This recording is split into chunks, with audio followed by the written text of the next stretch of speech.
All right. Good afternoon, everybody from KSRA. I'm Lyle Cadell, our social media director, and we're here with Mike Christensen with Outdoor Mentors this afternoon. Excited to hear about their organization, and we want to share it with you, our viewers. So, Mike, tell us a little bit about how Outdoor Mentors came to be and about yourself, and just fill us in.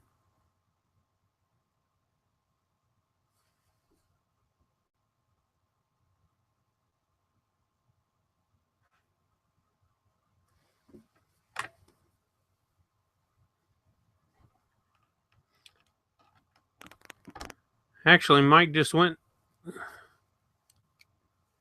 dead. Yeah, for some reason it was muted. Yeah. Can you hear me now? I can hear you now. The great internet gremlins are against us. Again, if you could just share, go back and share a little bit about yourself and about how Outdoor Mentors came to be, and then we'll go from there. Okay. Back in '99, I was state chairman for Quail Unlimited, and a neighbor of mine worked at Big Brothers and Big Sisters. And when Wildlife and Parks had their first youth upland season, he contacted me and asked me if it'd be possible to find some volunteers who could take some kids out on the youth special season. Well, I didn't know much about Big Brothers and Big Sisters back then, and but I thought, sure, we'd get a chance to take the dogs out a week before everybody else got out there and see how the bird populations look. Sure, we could find some mentors. And so we did. We hosted a youth hunt. It went pretty well. Really wasn't sure what to expect from the kids, but what we found was that by the time we'd walked a field and a half, most of the kids were physically exhausted. They were done, which really shocked us. I was really surprised at that. But despite being physically exhausted after just a little bit of exercise, every one of them wanted to do it again. Well, we did that on a volunteer basis for a couple of years, and then the Big Brothers organization wanted to look at expanding to a statewide model. And the director called me up and said, Mike, would you come in and consult with us on how to do the outdoor mentoring on a statewide basis? And I said, man, you know, I'm a computer guy. I was in the IT business and love to hunt, but I don't really know that I've got the answers for you. But if there's something that I can help you with, I'd be glad to. So we met and started working on some things. And one afternoon, he asked me if I would like to do the outdoor mentoring on a full time. And you know, after 28 years in the IT business, I was just about ready for a change, and it struck me at the right moment. And I said, yeah, I think I'd like that. And he said, great. He said, first thing you need to do is go out and raise enough money to get us started, and then we can pay you a salary and get you going. So that was how we got started with the outdoor mentoring program. You know, Wildlife and Parks first approached Big Brothers and Big Sisters, and that's what initiated this whole thing. Was when Steve Williams was Secretary of Wildlife and Parks. They knew that mentoring was a key thing to getting kids outdoors, and they recognized that Big Brothers and Big Sisters was the largest mentoring organization. So it just kind of grew from there. And that was back in what year again? Well, I first started in volunteering in '99. I hired on as director of outdoor mentoring with Big Brothers and Big Sisters in July of '02. Okay, great. I know that you guys have been actually on NRA All Access, been featured on there. And I loved the little piece that was on there. It was just really informative and encouraging, and something that I know the KSRA wants to be a part of, and from now on into the future, and that's why we have you on today. But what are some things here in the last, say, I know that you've had quite a few events going on, but say, for instance, this last season of pheasant and quail season, what are some events that you kind of stand out and wow, you know, the amount of kids that came out and the good things that have been happening within those events this year even, or well, really 2015, actually, into 2016. Well, we really try and get kids outdoors doing whatever is available for them, depending on the seasons that are there. So we start off in January, we're pretty much wrapping up the upland seasons, but in February, March, we start working on some hunter ed classes. We generally Great. do some turkey hunting clinics. And then come turkey season, Dan Bell up at Bell Wildlife Specialties, this will be the 14th year that he's hosted a youth turkey hunt. So we're looking forward to going up there next month. And we generally take 12 to 15 kids up there every year that Dan hosts up there. He hosts the mentors, he hosts the kids, and he does all of that at no charge for us, which is really tremendous on Dan's part. He's been a tremendous supporter of what we've been doing. Then we, hunt turkeys through April and May, and we get started with some fishing events. We do a lot of fishing with the kids. In June, we always host a shooting clinic out at the Ark Valley Gun Club. For the last couple of years, we've had as many as 300 folks out there shooting shotguns. NWTF brings out their BB gun setup. Kansas Bow Hunters comes out and helps the kids with some archery. We've got all the major outdoor groups: SCI, RMEF, PF, QF, DU, NWTF. All of those organizations come out and help us on that shooting event, and we just have a great time out there with that. Then come August, again, we're back into getting kids ready for hunter ed.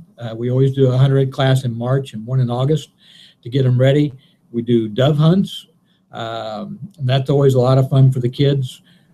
With the youth upland deer season in September, we've always got kids going out for that. Then it's into the upland season, and we're pheasant and quail hunting, and we try and get some kids out waterfowl. One of the neat projects we've started working on here in the last year or so, Lyle, is what we call a first hunt event.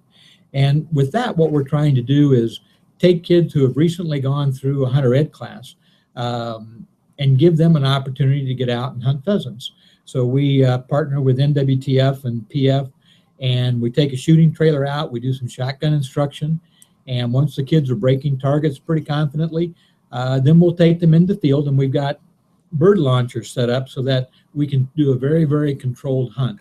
And it's working very well. We've done those with Dave Foster and the kids out in Dodge City. We did one with kids in Kingman that have recently gone through hunter ed, and we've done a number of those here in Wichita. And the feedback that we're getting from these events is just really, really positive. We're really excited about this. A lot of kids, what we heard from the principal at the middle school there in Kingman is that a lot of these kids, while they go through hunter ed, they don't have an opportunity to go hunting. So what we're trying to do is give them that next step to, once they've gone through hunter ed, get them out shooting, get them out and give them a positive experience in the field. And hopefully that fire will get lit and they'll continue doing this. Now, I know that you had 52 guns, was it, that you were giving away through raffle or drawing? How did that go? Yeah, we do that every year. It's one of our major fundraisers. We have a 52 gun raffle. What we do is every week for 52 weeks, we give away a gun. Average price of the guns over the 52 weeks is about $800. So some of them are pretty nice. The one we're going to give away this week is about a $2,000 Browning Synergy. Oh, wow. Then every week we'll give away a gun. And at the end of the 52 weeks, everybody who didn't win a gun, we do a consolation drawing. And then we take all those tickets that did win and we draw a bonus gun. So somebody every year is guaranteed to win 2 guns. And again, that's one of our major fundraisers. We ask for a $50 for one ticket, and for 3 tickets, $100. And it's been a good way to raise money for our program, and gives us the resources that we need to be able to buy the pheasants and the bird launchers and all the fishing stuff and everything we do to get the kids outdoors. Great. Now, curiosity, actually, you might reverbing a little bit through your speakers. A little bit. Okay. Just a curiosity, we have this constitutional amendment that will preserve hunting and fishing and trapping for future generations, and it's up in the legislature, HCR 5008. Of course, just passed the House and is on to the Senate now. But how will that affect you guys? I mean, or is that even in your purview coming in the future? That's something we're really pushing for to help the situation. Well, I think that kind of a thing is good for the future of the outdoors. There's a lot of forces that look on hunting and even fishing as something that people shouldn't be doing. The animal rights folks don't want to see a hook in a fish's mouth, and they certainly don't want to see pheasants or deer or anything being shot.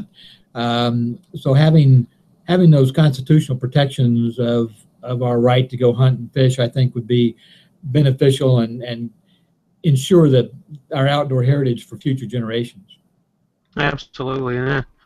That's, like I said, that's something we're really pushing. Of course, that was authored by one of our board members, Travis Couture Lovelady, who now serves as the NRA liaison for the state of Kansas. But now you got a lot of events coming up here now. I know you said in March and on into the summer and so on and so forth. Where can people go and find out, a list of events and how they can be involved and that type of thing? Please go to our website, outdoormentors.org. You'll see an events calendar up there, and we post not only events that we're hosting, but we work with outdoor mentors across the state. And there's a lot of organizations that offer outdoor opportunities, and so we try and provide that as a one-stop place for folks to find out about what's going on. Audubon Society's got events. The Turkey Federation, the Pheasants Forever, a lot of these different organizations have outdoor events. And what we try and do is provide a place for our mentors, the folks that are working with us, where they can go see what everybody else is doing. So if they have a chance, if there's one of our folks that are mentoring a child, and like, for example, the Audubon Society has an evening kayak event down at the Chaplin Nature Center. And that's something we encourage people to get involved with. Those are opportunities to get out and do some neat things and meet some new people and have a great time outdoors.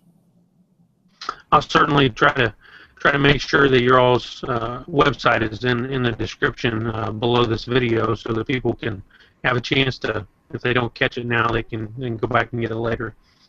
But that's it's just so encouraging. And when we came along, you guys.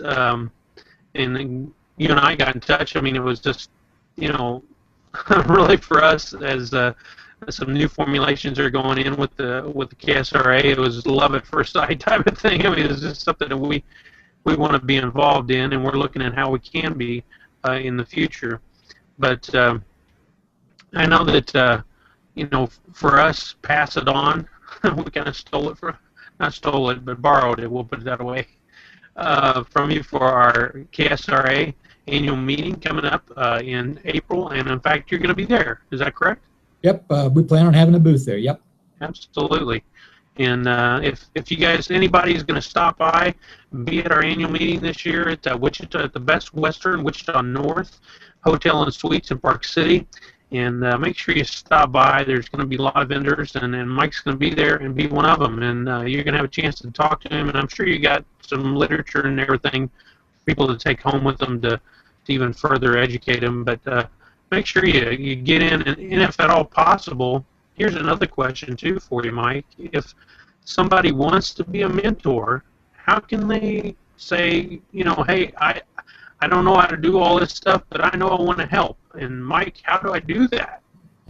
We try and make that very easy, Lyle. We partner with Big Brothers and Big Sisters. We believe that one-on-one mentoring is a way to give a kid an opportunity to get out. There's literally thousands of kids across Kansas on the waiting list with Big Brothers and Big Sisters who are waiting for a mentor.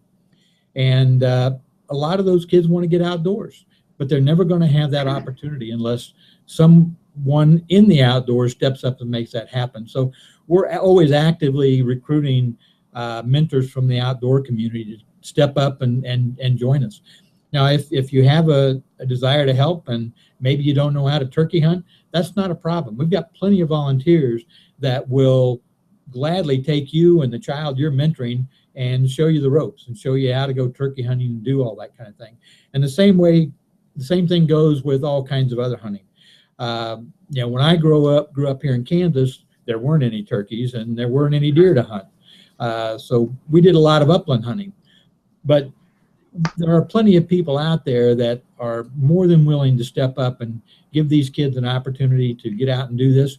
So if you're not quite comfortable doing something, that's not a problem. We can find somebody to help you. I tell folks, I grew up out in western Kansas where there wasn't any water. We didn't grow up fishing. Before I took this job, I'd never tied a hook on a line. That's just not something we did. I hunted all the time, but fishing just never was on the plate.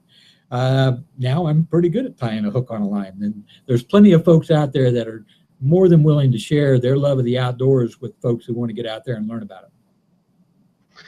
Now, you serve as the state chairman or the person in charge. Right. Are there other, places across the state? I know a lot of that's centered around Wichita and that area down there. But are you seeing a lot of interest, say, in the Topeka area, or maybe all the way out to Hayes or Colby or Kansas City, or there's other areas of this? We've worked with Big Brothers organizations all across the state.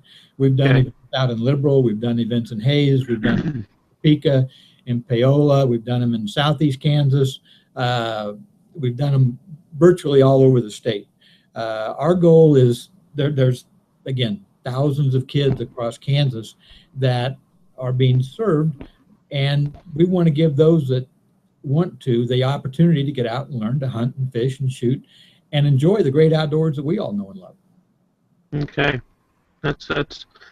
I think everybody can get that information then from your website and through contacting you, but also through coming to our meeting too and meeting you personally. And now you just received an award from federal or from Vista, I understand? That's correct. I was at the National Wild Turkey Federation in Nashville a couple of weeks ago, and Ryan Bronson from Federal Ammunition, Vista Outdoors, gave us a Youth Leadership Award for what we've been doing and working with kids over the last few years. I was very touched by that. It's kind of neat to be recognized by that. That's congratulations, absolutely. That's awesome, and I think it shows that there's, of course, shows on reflects on your leadership, number one, but number two, it also shows that the state of Kansas is leading in these areas too, and I mean it's a awesome thing. Congratulations. We're pretty proud of what we've done. We got a lot of work to do. There's many kids that still don't have these opportunities. I mean, I can't tell you how many kids I've worked with over the years that until we started working with them had never seen a cow. These are kids from Wichita, never seen a cow. We did a shooting clinic out in Dodge City one year, and one of the kids that came out that evening was a 12-year-old Hispanic boy. He said driving to the gun range that day was the first time in his life he'd ever been on a dirt road. Wow. Kids today aren't getting out like they did when we were kids, when I was a kid. And they aren't going to unless somebody steps up and makes that happen. And I really think that it's incumbent upon those of us who love the outdoors to reach out to these kids and give them a hand and show them the way. Absolutely. I can't speak highly enough of you guys, and I know that Kathleen Wade, our president, she's very impressed, and our board has been too, with you and the organization at large. So it's just it fits right in with what we want to do. And of course, we have other programs. The KSRA does that have shooting clinics, different things, to Camp Marydale and stuff that go on, but this is just vital. I think vital to our kids. And maybe if you can, as we close out, maybe if you can give just one memory or thought of a kid that here recently, that maybe this last year, that you think of a hunt or something that stands out in your mind, that this is an incredible story that was able to come to pass only by way of Outdoor Mentors. One of my favorite stories, Lyle, we call it the hamburger helper story. I had a gentleman contact me. He had heard about our program on Tom Linden's radio show. He was driving late at night and had that on, and so he called me that Monday morning. He said, I left a message, said, I really need you to contact me. I need to get signed up. I was driving, and God spoke to me and said I need to do this program. Well, when people say God's talking to them, I'm a little leery about getting involved with them right away.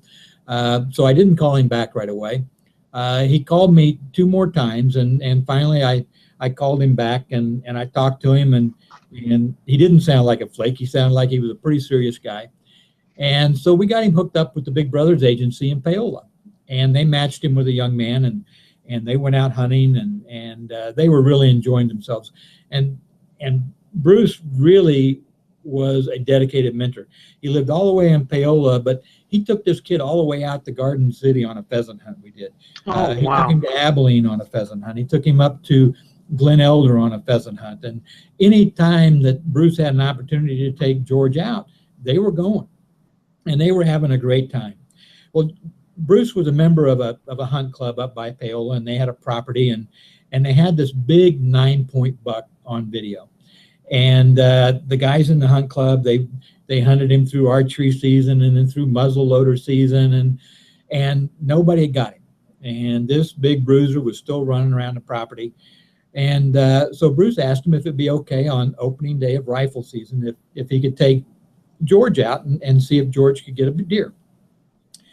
And they said, yeah. And they said, if that big one walks out and George gets a shot, you go ahead and take it. So Bruce and George were in the deer blind. And of course, if you get these kids out, one of the things you'll find is they sleep pretty readily. So George, it was early in the morning, and George was already asleep in the blind. And Bruce saw a deer coming and nudged George awake.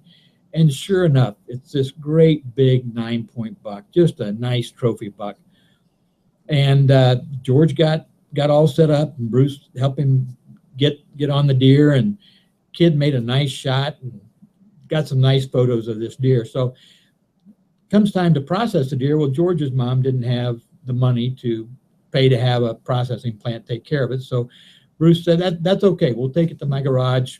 We'll do it together. And so several hours later, they're in Bruce's garage, and they're grinding the venison up for burger.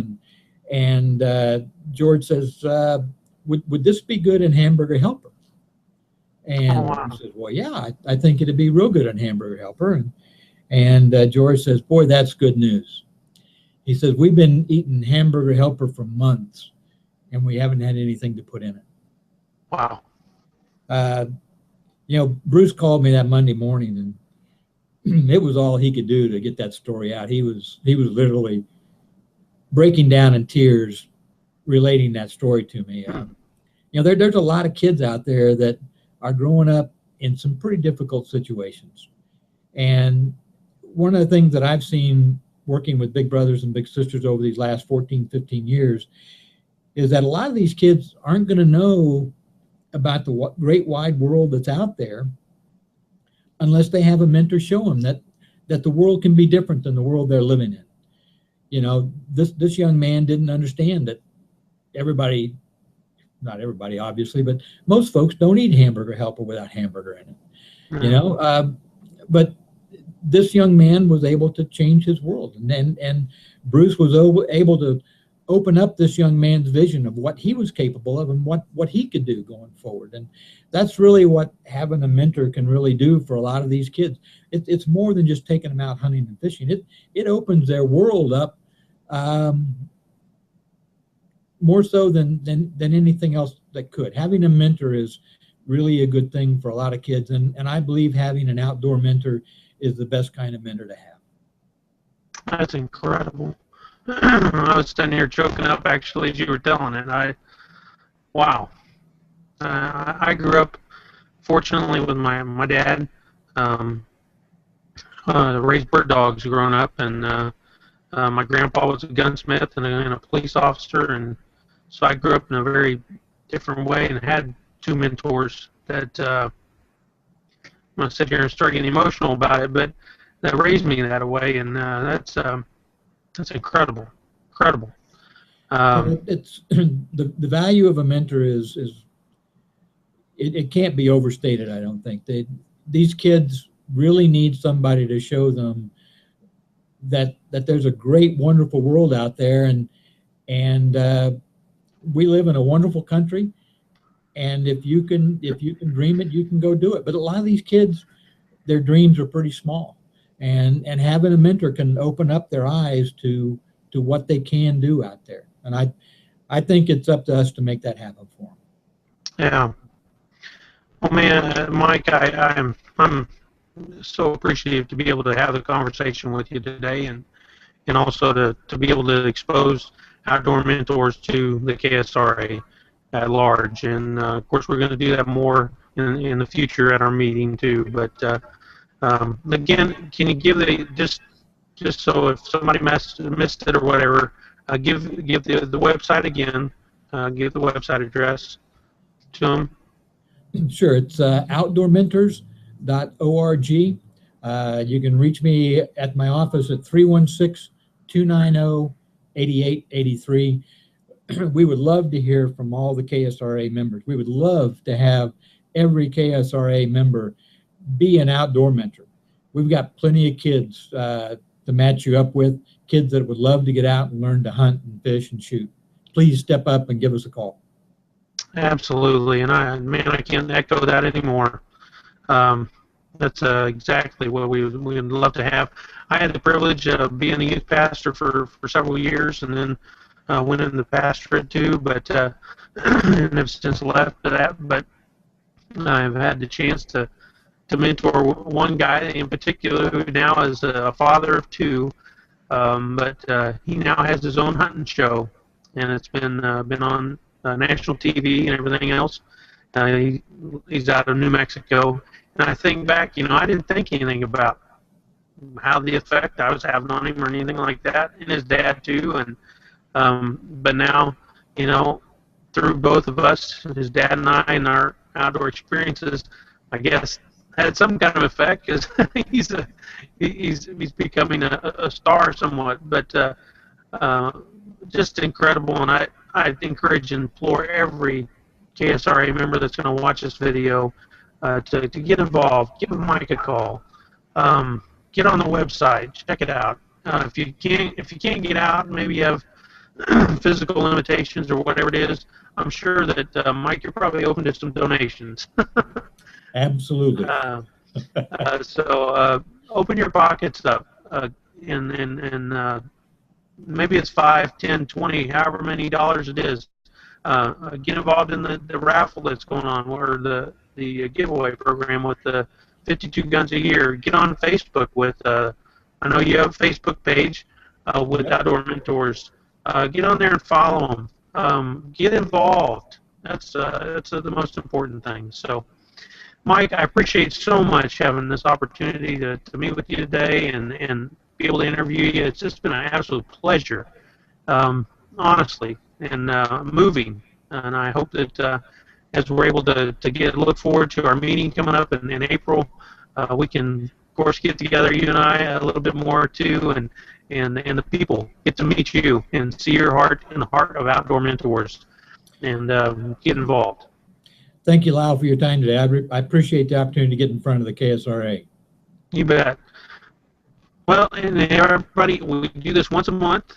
Just to remind you that we talk to somebody once a month, and this month, of course, was Mike in the Outdoor Mentor Program. But next month, we're actually going to be talking about IDPA and talking with Dirk Sanders from Defensive Strategies outside Wichita, there in Rose Hill, actually. So I'll be looking forward to that. We're also got other things in the works coming, and having a video out every month so that you can just be exposed to what's going on here in the state of Kansas and what we're involved with the KSRA. And don't forget that the KSRA annual meetings coming up April 16th in Wichita at the Best Western Wichita North Hotel and Suites. If you need any information about it, go to our website. It's ksraweb.org, and you can find the link to the annual meeting over on the left-hand side. So make sure you get on that and check that out. We got great speakers, great people like Mike going to be there having booze, and just exciting time together that day. We really look forward to it. So get on there, get on both websites, outdoormentors.org, right? Is that right, Mike? That's correct. Okay. Outdoormentors.org. I wanted to make sure. And then also ksraweb.org, and check us both out. And and get involved. That's the big message from the day, I hope. So, Mike, thank you so much again, and God bless you, man, in your activities. So, Thank you, Lyle. as we go forth, we'll work together. We'll see you in April. All right, thank you.